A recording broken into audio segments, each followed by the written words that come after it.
마음으로 또 우리가 그렇게 가지면 좋겠다 생각이 듭니다. 우리가 함께 나눌 말씀입니다. 좀 어려운 말씀, 조금 불편하게 여겨질 수 있는 그런 말씀이고요. 너무 잘 아는 말씀이지만 오늘 말씀을 묵상하다가 저에게 크게 좀 와닿던 말씀을 중심으로 해서 오늘 말씀을 나누고자 합니다. 먼저 내용을 한번 쭉쭉 설명한 다음에 이 중요한 포인트 거기를 중심으로 말씀을 나누면 좋을 것 같습니다. 지난주에 우리가 이제 오후 시간에도 선교에 대해서 예수님의 선교라는 그런 말씀을 나눴습니다. 예수님께서 12제자를 부르시고 조금씩 짝을 지어서 선교로 이제 보내시게 되었습니다. 이제 제자들이 나가서 회개하라 전파하라라고 이 말씀을 전했고, 사람들이 저 사람이 누구기에 이 말을 하는가? 근데 그것을 통해서 결국에는 14절 말씀을 보니까 예수의 이름이 드러난지라, 결국 예수님이 어떤 분이신지가 많은 사람들에게 더 많이 알려지게 되었습니다. 한편으로는 좋으면서도 한편으로 위험한 말씀이기도 합니다. 왜냐하면 예수님의 이름이 더 많이 노출되고 사람들에게 알려질수록 예수님의 공생애 그리고 예수님의 십자가의 죽음이 더 가까이 왔다라는 그런 증거이기도 합니다. 예수님의 이름이 드러났고 그 중에 헤롯 왕, 이 헤롯 왕은 헤롯 대왕이 아닙니다. 대왕의 자녀 중에 아들 중에 하나인데 분봉왕이라고 해서 그 다음에 헤롯 왕이 죽고 난 다음에 이 지역을 여러 개로 나눴습니다. 그래서 헤롯 왕인데 분봉왕 또는 헤롯 안디바 또는 헤롯 안티파스라고 불리는 사람이 바로 이 사람이에요. 그러니까 정확하게 말하면 왕은 맞다 아니다? 아니에요. 그 지역을 관할하고 있는 그런 작은 군주라고 보는 것이 아마 더 적절할 것입니다. 근데 이 헤롯이라는 사람이 이 예수님에 대한 얘기를 듣고 나서 들었던 생각이 뭐냐면 예수님이다라고 생각한 것이 아니라 예수님이 하시는 일이 예수님이 앞서서 왔던 또 예수님의 길을 예비하였던 세례 요한이 했던 것과 많은 부분에서 겹치기 때문에 이 헤롯은 이걸 듣자마자 죽었던 세례 요한이 다시 살아났다. 그리고 그가 다시 살아날 때 하나님께 특별한 능력을 받아서 이제는 권능을 행할 수 있게 되었고 병자를 고치고 그리고 귀신을 쫓는 일들을 하게 되었다라고 그렇게 생각하게 됩니다. 즉 헤롯이라는 사람을 바로 이 세례 요한에 대해서 아주 높은 기대치를 갖고 살아갔던 사람이었어요. 그것이 헤롯이 생각했던 것이었고, 또 어떤 사람들은 예수님에 대한 얘기를 듣는 순간 엘리야다, 말라기에서 말씀하는 것처럼 마지막 때에 오실 그 선지자, 바로 그것을 예수님이라고 생각하기도 했고, 또 이스라엘은 오랜 기간 동안 말라기 이후로 그리고 신약 시대까지 공식적으로 선지자가 400년 동안 없었습니다.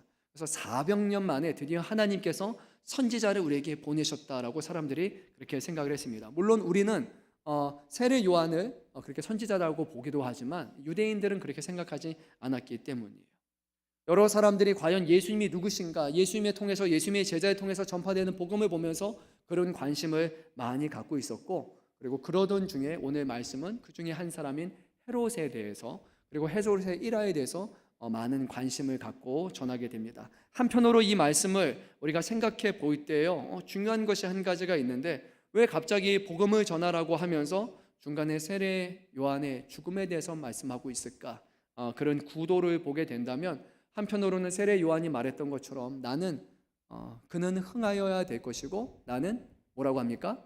쇠하여야 될 것이다 라고 말했던 것처럼 세례 요한이 주인공이 아니라 그는 진정으로 오실 메시아 앞에서 그 일을 예비하기 위해서 온 광야에 외치는 자의 소리라고 말했던 것처럼 오늘 세례 요한은 점점 사라져가고 예수 그리스도로 말미암은 복음이 세상 가운데 점점 확정되어가는, 흥하고 쇠하는 것이 지금 이제 구체적으로 일어나고 있다는 것을 이 구조를 통해서 우리에게 의도해서 보여주는 것이고요.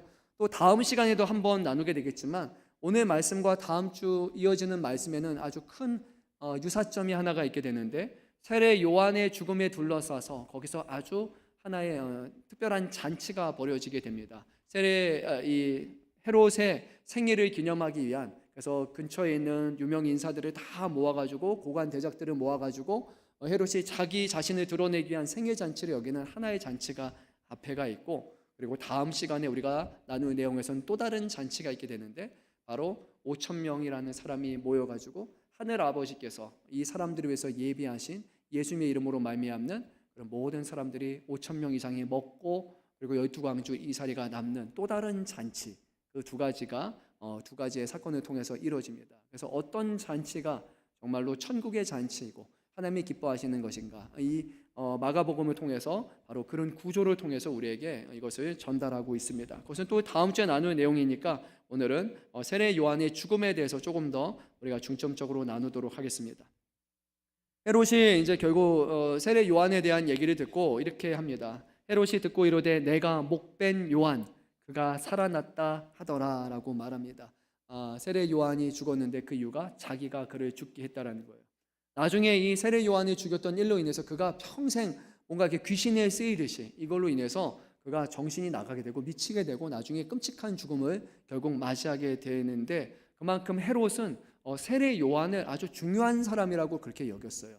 그래서 세례 요한을 특별하게 여겨서 어지간해서는 세례 요한을 죽이려는 생각 자체를 그는 하지 않았는데 불구하고 오늘 아주 특별한 그의 생애 잔치에 생각지 않은 일로 인해서 자기의 손으로 자기가 두려워하고 한편으로는 존경하는 세례 요한을 죽이는 그런 끔찍한 일이 벌어지게 됩니다. 세례 요한은 어떤 사람이었는가? 아주 대쪽 같은 사람이었고 하나님의 말씀을 그대로 전했던 사람이었는데 특별히 이 율법에 대해서 얘기하면서 헤롯 그리고 안티바와 그리고 그의 아내가 되는 헤로디아라는 사람에 대해서 공개적인 비판을 했습니다. 근데 그 비판의 근거가 바로 율법에 비춰온 것이었어요. 18절 말씀 우리 한번 같이 읽어보도록 하겠습니다. 이는 요한이 헤롯에게 말하되 동생의 아내를 취한 것이 옳지 않다 하였음이라 라고 말합니다. 죽은 동생의 아내를 취하는 것은 가능할 것이에요. 남편이 없으니까. 근데 그게 아니라 살아있는 자기의 동생의 아내를 그가 맞이하게 됩니다. 이것은 그 당시에 율법에 보게 되면 간음이라고 할 수 있는 그런 일이었어요. 헤롯이라는 사람은요 상당히 야망이 있는 사람이에요. 근데 이 사람에게서 한 가지 결격사항이 있는데 뭐냐면 이 헤롯은 유대인의 혈통을 타고나지 않았어요. 그러니까 혈통적으로 그는 정당한 왕이 될 수 없는 사람입니다. 근데 또 한편으로 야망이 있는 여인이 있는데 바로 헤로디아라는 여인이었어요. 이 여인은 야망이 있어요. 그리고 자기의 혈통을 따라오게 되면 그는 유대 혈통을 따라가게 됩니다. 야망이 있는 남자와 야망이 있는 여자가 만났어요. 그리고 이 여자는 빌립이라는 헤롯의 다른 동생과 결혼했지만 야망 없는 그 빌립이 싫었어요.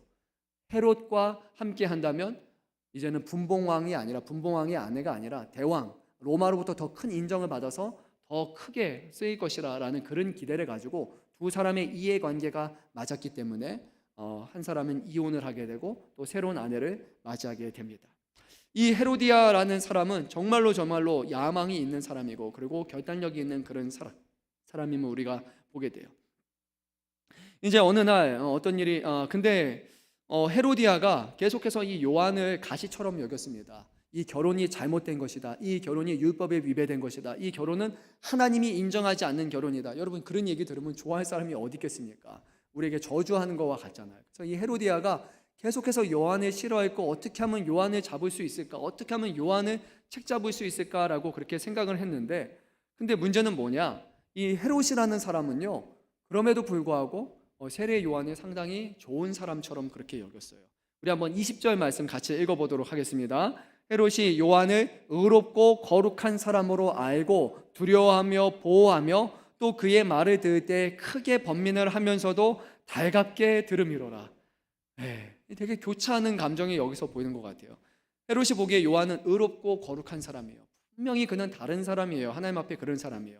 또 그를 보니까 자기는 두려운 마음이 있어요. 하나님의 사람이니까요. 그리고 어찌됐든 간에 그는 하나님의 사람이니까 의로운 사람이고 거룩한 사람이니까 자기가 보호해야 된다. 함부로 해서는 안 된다라는 그런 생각을 갖고 있었어요. 또 그의 말을 듣는 것도 참 좋아했는데 말을 들을 때 번민이 일어나는 거예요. 그 말을 들으면 뭔가 마음이 좀 불편하기도 하고 자기의 죄와 잘못된 것이 떠오르는데 그럼에도 불구하고 그 말을 들으면 달갑게 여겨지는 거예요. 그러면 이 두 가지 감정이 계속 교차해요. 그래서 헤롯이라는 사람이 이 세례 요한을 잡아서 감옥에 넣었지만 거기서 죽이지 않고 계속해서 보호해서 지켜주고 그렇게 시간이 보냅니다. 또 어떤 생각이 나면 다시 감옥에 들어가서 또 그와 얘기를 나누고 거기서 그의 얘기를 듣고 또 달갑게 듣고 또 맞아 또 찔림도 받고 다시 오고 이런 일들이 많이 오가는 상황이었어요. 저는 오늘 이 말씀을 묵상하면서 이 부분이 저에게 좀 많이 찔림으로 좀 다가왔던 것 같아요. 분명히 이 헤롯이라는 사람은 요한을 의롭고 거룩한 사람으로 알았고 뿐만 아니라 두려워하고 보호하기도 했고 그의 말을 들을 때 크게 번민을 했으면서도 그것을 달갑게 여겼음에도 불구하고 우리가 잘 아는 것처럼 마지막에 가서 헤롯은 결국 어떻게 합니까? 세례 요한을 칼로 그의 목에 베어서 죽이게 만듭니다. 근데 그게 다른 것이 아니었어요. 자기가 사람 앞에서 허언장담한 일에 대해서 자기가 내뱉은 말, 그 말을 지키기 위해서, 그리고 자기가 그 말을 지키지 않으면 옆에 있는 사람들이 야, 당신은 어떻게 내뱉은 말도 지키지 않어? 라고 자기에 대해서 책잡을까 봐, 자기가 사람들에게 그런 부끄러움을 당할까 봐 거룩하고 의롭고 두려워하고 달갑게 여겼던 그 사람을 결국 죽이기까지 했다는 거예요. 헤롯이 세례 요한이 가졌던 그 마음보다 자기 자신이 훨씬 더 소중했고, 자기 자신이 내뱉은 그 말 한마디 때문에 그것이 옳지 않음에도 불구하고 아주 좋은 사람, 거룩한 사람, 하나님의 사람조차도 그는 죽이는 죄를 범하고 말았습니다. 여러분, 하나님의 말씀을 들을 때 우리 안에 일어나는 그런 여러 가지 반응들이 있습니다. 말씀을 들을 때요, 찔림을 받으시는 분 계세요. 한번 톤 들어볼까요? 나는 말씀 들을 때 종종 하나님 내가 잘못한 거 같아서 이런 찔림을 받습니다. 한번 들어볼까요? 그래요, 감사합니다. 네. 옆에 눈치 보면서 드시는 분도 계실 것 같은데 찔림을 받아요, 그렇죠? 찔려요. 찔려서 마음이 불편해요. 근데 그러고 나서도 마음에 여러분 또 한 가지 마음은 뭐냐면요, 이게 감사하고 기쁜 마음이 동시에 찾아와요. 이게 묘합니다. 하나님의 말씀을 들어요. 하나님 앞에 내가 너무 이것이 죄를 범한 것 같고 내가 잘못한 것 같아서 그 말씀 듣고 찔렸는데 하나님 죄송합니다. 하나님 죄송합니다. 나의 죄를 사해 주세요. 막 기도하고 눈물 흘리고 나면요, 하나님 앞에 부르짖고 남은 제 마음속에요, 갑자기 기쁜 마음이죠. 이게 은혜인가? 이게 하나님의 용서입니까? 갑자기 거기서부터 해방된 것 같은 그런 기분이 들어요. 여러분, 그런 경험 해보신 분 계십니까? 그렇죠? 네, 아니죠. 그렇게 하죠. 근데 거기까지는 맞아요. 근데 문제는 뭐냐면요, 거기서 변화가 일어나지 않아요. 그리고 나서 다시 돌아가요. 다시 하나님의 말씀을 들으면 어떻게 돼요? 다시 그 말씀이 또 찔려요. 왜냐하면 저번에 그렇게 살면 안 된다고 했는데 여전히 살고 있는 내 자신을 보는 거예요. 마음이 찔려요. 그러고 나서 또 오늘 그 말씀이 들어서 찔려서 하나님 앞에 하나님 정말 죄송합니다. 저번에는 이랬는데 이번에는 진짜 안 그럴게요. 하나님 이번에는 진짜 마음을 정했습니다. 마음을 정했습니다. 하나님 이제 그렇게 안 하고 잘못한 거 회개하고, 그리고 제가 저 사람에게 그렇게 한 말 가서 죄송하다, 미안하다, 이제는 그렇게 안 하겠다, 그렇게 하고 그 실수 똑같이 반복하지 않겠습니다. 그러고 나서 쭉 외치고 막 기도하고 나면 마음이 하나님이 나 용서해 주신 것 같고, 그리고 이제 잘 될 것 같아요. 그래가지고 마음이 또 한편으로 좋아져요. 그러고 나서 또 문제는 뭐냐? 또 행동을 하지 않아. 나은 것 같아. 한번 손 들어볼까요? 솔직하게. 나인 것 같다. 저인 것 같아요. 그렇죠? 많으시네요. 그렇죠? 거의 나인 것 같아요. 네, 손 다 드셔야 돼요. 그렇죠? 맞아요. 나인 것 같아요. 근데요, 그 마음이요, 여러분 조심해야 되는 마음이에요. 왜냐하면 그게 오늘 헤롯이 느꼈던 그런 마음이기 때문이에요. 분명히 하나님의 말씀이고 거룩한 말씀이고 이거 안 된다는 걸 알고 그 마음을 느꼈는데 번민하고 또 하나님의 은혜라고 감사하고 회복을 누렸는데, 헤롯은 그러고 나서 자기 자신을 하나님 앞에 드리지 않았어요. 그러고 나서 진짜 그에게 문제가 되는 것을 해결하려고 하지 않았어요. 뭐가 문제였어요? 잘못된 결혼을 했단 말이에요. 번민을 하고 크게 뉘우치고 이게 맞다라는 마음을 가졌으면 결단을 해야 되는 게 맞는 거예요. 근데 헤롯은 그렇지 않아요. 이 사람에게 위로는 뭐냐면 내가 그거에 대해서 죄책감을 느꼈다라는 거, 그게 자기의 마음의 위로였던 거예요. 내가 이거 잘못된 거 알아, 내가 잘못된 거 인정해, 여기까지 머물면서 자기는 그것만으로 괜찮아, 잘하고 있다라고 하는 거예요. 근데 그런 삶이 반복이 되는데 정작 잘못되고 고쳐야 되는데 고치지 않았다면 하지 않은 건데도 불구하고 요만큼 했으니까, 여기까지 했으니까, 이 정도면 되니까라고 해서 계속해서 살아가지만, 여러분 이것은 신앙이 아니에요. 이건 불신앙이에요. 이것은 믿음의 행동이 아니란 말이에요. 회개라는 것에 대해서 계속해서 말씀드렸어요. 회개는 가던 길에서 어떻게 하는 거예요? 잘못을 뉘우쳐서 찔리고 계속 가는 겁니까? 아니면 돌아가는 겁니까? 돌아가는 거예요. 가던 길에서 완전히 돌아가는 거예요. 방향 전환이 일어나는 것이 회개라고 말했어요. 우리가 하나님의 말씀 들으면서 뉘우치고라고, 우리가 찔리고 뉘우친다라는 것은 찔림 가운데만 있는 게 아니라 그 길에 떠나서 다른 길로, 하나님이 기뻐하는 길로 가야 되는 거예요. 그 결정을 내려야 되는 거예요. 하나님은 그것을 우리에게 주시기를 원하는 거예요. 그런데 우리가 거기까지 가지 않는 거예요. 이번에 아마 수련회 다녀온 우리 청소년들 어때요? 말씀 들을 때 찔림이 있었습니까? 기도하고 눈물 흘렸습니까? 우리 따님도 오셔가지고 내가 기도 많이 했어 막 이렇게 하시더라고요. 다 많이 했을 거예요, 여러분. 그리고 나름의 마음의 결단을 했을 거예요. 거기까지만 머물러 있는 것이 아니라 거기서 한 발짝 더 나아가는 것이 순종이고 한 발짝 더 나아가는 것이 믿음이에요. 많은 사람들이 거기에 머물러 있는 것 같고 저도요 때로 많이 그렇습니다. 찔리고 회개하고 하나님 앞에 용서를 구하고 그리고 또 같이 반복되는 삶이에요. 근데 그게 괜찮다라고 여긴다면 오늘 말씀은 우리에게 이렇게 말합니다. 괜찮지 않다라고요.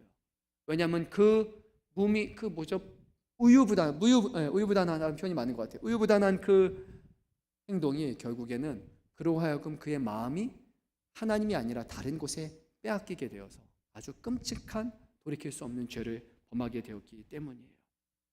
하나님 앞에 기도만 하는 것이 아니라 기도하고 거기서 박차고 돌아가는 것, 그것이 하나님을 경외하는 사람, 하나님을 두려워하는 사람, 하나님의 말씀을 마음에 두는 사람이라는 것을 우리가 놓지 않고 꼭 기억했으면 좋겠어요. 자, 오늘 어떤 일이 일어났느냐면요, 오늘 21절 말씀 보니까 마침 기회가 좋은 날이라고 말합니다. 어떤 기회가 좋았냐? 세례 요한을 죽이기에 좋은 날이었습니다. 헤롯이 자기 생일에 대신들과 천부장, 어마어마한 사람이에요. 천부장이면 1000명을 맡아 하는 그런 사람이에요. 엄청난 사람들이에요. 갈릴리에는 각종 귀인들, 고관 대작, 대단한 사람들, 이름 내놓으라 하는 사람들을 다 불러 모았어요. 그래서 얘기하는 거예요. 이런 사람들을 보면서 헤롯이라는 사람이 영향력이 있구나. 저 사람도 왔네, 저 사람도 왔네, 저 사람도 왔네. 이 유명한 사람들 다 불러올 만큼 헤롯 아직 살아있네. 그렇게 보여주고 싶은 거예요. 그래서 장차 이 유대 땅에 대왕이 생긴다면, 로마가 인정하는 대왕이 생긴다면 누가 되었냐? 헤롯이라는 사람이 되어야 되겠구나. 사람들에게 그것을 보여주고 싶은 그런 잔치를 벌였던 거예요. 그러고 나서 또 하나 이 잔치에 하이라이트가 있었습니다. 헤롯의 수양딸이고 헤로디아의 딸이 들어와서 춤을 추었습니다. 어린 딸이 와가지고 이 많은 사람들에게 흡족할 만한 그런 춤을 추었던 거예요. 그리고 나서 헤롯이 보니까 사람들의 표정이 너무 밝은 거예요. 정말로 제대로 감정을 주었구나. 내가 한 게 정말 제대로 먹혔구나 라는 그런 생각이 들어요. 그래서 그거를 그냥 가만히만 보고 있는 것이 아니라 좀 배포가 큰 사람이라면 그거에 대해서 뭔가 즉각적인 보답을 주어야 되지 않겠냐. 그래서 이 헤롯이 해서는 안 되는 정도의 어마어마한 그런 말을 하게 됩니다. 이렇게 얘기했습니다. 우리 23절 말씀 한번 읽어보겠습니다. 또 맹세하기를 무엇이든지 내가 내게 구하면 내 나라의 절반까지도 주리라 하거늘. 대단한 사람이죠. 춤 한 번 봤는데 이게 얼마나 감동했는지, 얼마나 기분이 좋았는지, 아니면 주변 사람들에게 자기의 배포를 얼마나 과시하고 싶었는지, 네가 원하면 내 나라의 절반까지 줄 것이다. 근데 이 나라는 헤롯의 나라가 아니거든요. 로마가 인정해서 그가 잠깐 그 자리에 맡아 있는 것이 자기가 할 수 있는 것이 아니에요. 자기 것이 아님에도 불구하고 자기가 그 절반까지 마음에 들 수 있는 것처럼 사람들 앞에 그렇게 허세를 떨려고 하고 있는 거예요.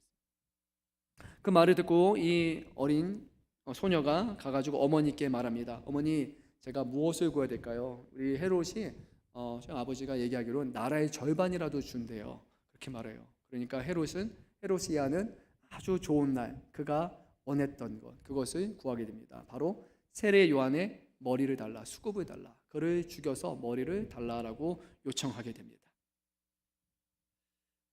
이 딸이 어린 딸에게 그 얘기를 하라는 거예요. 이 헤로디아라는 사람도 정말 이상한 사람이에요. 저는 이것만 듣고 있어도 우리 애가 들으면 마음이 불편하지 않을까 그런 생각이 드는데, 이 소녀에게 엄마한테 가서 엄마, 저희 어머니가 말하기를 세례 요한의 머리를 쟁반에 올려달라고 합니다. 이 말을 하는 것 자체가 말이 되지 않잖아요. 근데 헤로디아는 그렇게 얘기를 합니다. 그래서 세례 요한의 머리를 소반에 얹어서 내게 주기를 원합니다. 이 어린 소녀가 세례 요한의 머리가 왜 필요하겠습니까? 목이 왜 필요하겠습니까? 끔찍한 일이 지금 일어나고 있는 거예요. 그런데 이 말을 들었을 때 이 왕의 반응이 어땠냐? 26절에 이랬습니다. 왕이 심히 근심하나라고 말합니다. 이거는 근심할 만한 거예요. 분명히 앞에서 말했어요. 헤롯은 그를 두려워했어요. 그가 의로운 사람, 그가 경건한 사람, 그가 좋은 사람, 그리고 그의 얘기를 듣는 것에 찔리기도 하고 그런 것을 알았기 때문에 함부로 해서는 안 되는 하나님의 사랑인 것을 너무나 잘 알고 있었어요. 그런데 그가 근심을 했어요. 그 이유는 자기가 맹세를 했어요.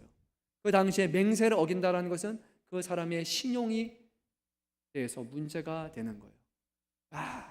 나라의 반이라고 준다고 했었는데 그거 다 그냥 헛된 거짓말이구나. 이 헤롯이라는 사람은 거짓말하는 사람이야. 그러면 누가 헤롯을 믿을 수 있을까? 누가 헤롯을 도울까? 이 헤롯이라는 사람이 나만 도와주면 내가 나중에 높은 자리에 올려주겠다. 내가 당신의 사업, 당신의 하는 일에 잘 되게 해주겠다. 그동안 많은 말을 하면서 이 고관 대작들을 다 마음을 모았을 텐데 지금 눈앞에 보이는 것에서 그 자기의 맹세를 지키지 않는다면 많은 사람들이 다 자기를 떠날 것을 알았기 때문에 그가 거기서 근심하기 시작을 했던 거예요. 자기가 맹세한 것들과 그 앉아있는 자들로 인하여 그를 거절할 수 없는지라. 하나님의 사람, 그를 죽이는, 살리는 것과 자기의 내뱉은 맹세, 자기의 체면, 이 두 가지에 결국 선택을 해야 됐습니다. 어떤 선택을 그가 했습니까? 세례 요한을 살리는 선택일까요? 죽이는 선택일까요? 죽이는 선택을 하고 말았어요. 즉 하나님의 말씀을 들었고 그것이 그에게 찔림이 오기는 했고요. 그것이 반복되어서 마음에 기쁨도 오고 그런 상황이, 수많은 상황이 반복이 됐지만 결국 자기에게 손해가 나는 그 순간이 오니까 그는 가차없이 세례 요한을 버리고 말았다는 거예요. 저는 이 말씀의 대목에서 하나님 앞에 너무 찔림이 왔어요. 과연 나는 하나님의 말씀을 어디까지 듣는가? 하나님의 말씀을 어디까지 내가 순종하는가? 이 말씀이 나에게 찔림이 오고 이 말씀이 나에게 기쁨을 주는 말씀이라면 그러면 나는 그 말씀을 달갑게 듣는데 이 말씀이 내가 내뱉은 말이거나 아니면 나에게 손해가 오거나 아주 나의 중요한 중대한 일에 있어서 나에게 큰 손해를 끼칠 수 있는 상황이라면 과연 나라는 사람은 그 자리에서 아무 생각도 하지 않고 아무런 머무름 없이 아무런 딜레이 없이, 이게 좀 표현이 맞는 것 같아요. 아무런 딜레이 없이 나는 하나님을 택하겠습니다. 나는 하나님의 뜻을 택하겠습니다. 하나님이 기뻐하시는 뜻대로 살아가겠습니다. 과연 내가 그런 결정을 할 수 있는 사람인가 하는데 제가 거기서 말을 못 하겠는 거예요. 분명 목사니까 그리고 하나님을 믿는 사람이고 경외하는 사람이니까 말로는요, 네 당연히 하죠. 당연히 하나님을 선택해야죠 하는데 그 말에 내뱉기가 어려운 거예요. 왜냐하면 곰곰이 생각해보면 과연 내가 어디까지, 어느 정도의 영역까지, 어느 정도의 손해와 어느 정도의 크기를 감수하기까지 과연 내가 상관없이 하나님을 항상 택하겠는가 하고 질문을 해보니까 제가 그거를 선뜻 대답을 하지 못하겠다. 분명 이 부분에서는 고민하지 않아요. 이만큼도 고민하지 않아요. 근데 이게 아니라 이 정도라면, 전부라면, 나의 인생이라면, 나의 자존심이라면, 내가 쌓아온 것이라면, 내가 누리고 있는 것이라면 그 모든 것이 다 손해가 난다 할지라도 과연 하나님의 말씀을 택하겠느냐 하는 이 질문으로 저에게 이 질문이 점점 크기가 커져오기 시작하니까 제 마음속에서 저도 똑같은 것 같아요. 오늘 26절 말씀처럼 제 마음에 심히 금심하는 마음이 생겨나기 시작한 거예요. 근데 저는 분명히 하나님 앞에 하나님을 위해서, 하나님의 영광을 위해서라면 모든 것을 다 하겠습니다. 나는 주님의 종입니다.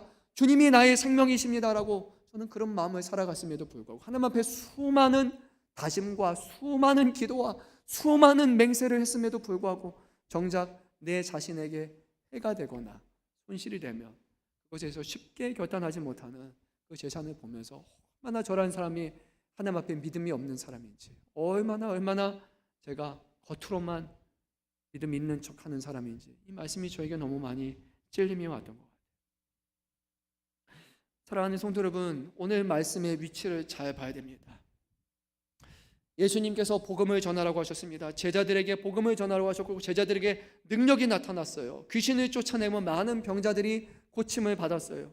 그런데 항상 병자들이 고침받고 항상 좋은 일만 일어나는 것이 아니라 하나님께 택함 받아서 하나님 앞에 귀하게 쓰임 받았던 세례 요한이라는 사람은 하나님의 일을 하다가 아주 허무한 죽음을 맞이할 수 있다는 거예요.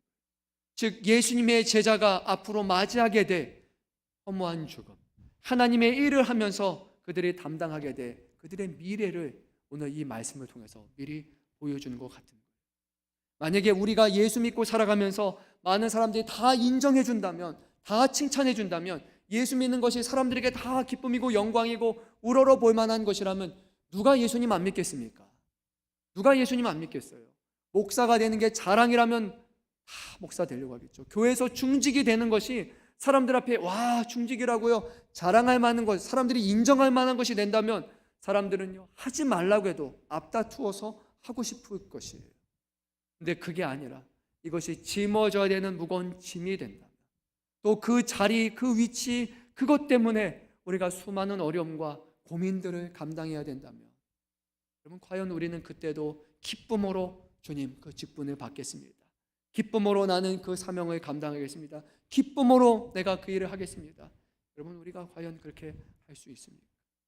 이 자리에 계신 많은 분들은 중직분이 계세요. 또 이번에 우리 피택을 받아서 또 이제 새롭게 중직이 되실 분들도 있습니다. 여러분, 하나님을 섬긴다라는 것이 항상 좋은 일만, 사람들이 칭찬해 줄 일만, 우리에게 기쁨이 될 만 있는 것이 아니라 세상이 알아주지도 않고 그 일 때문에 우리의 인생에 심각한 손해가 날 만한 일들이 일어날 수 있다는 거예요.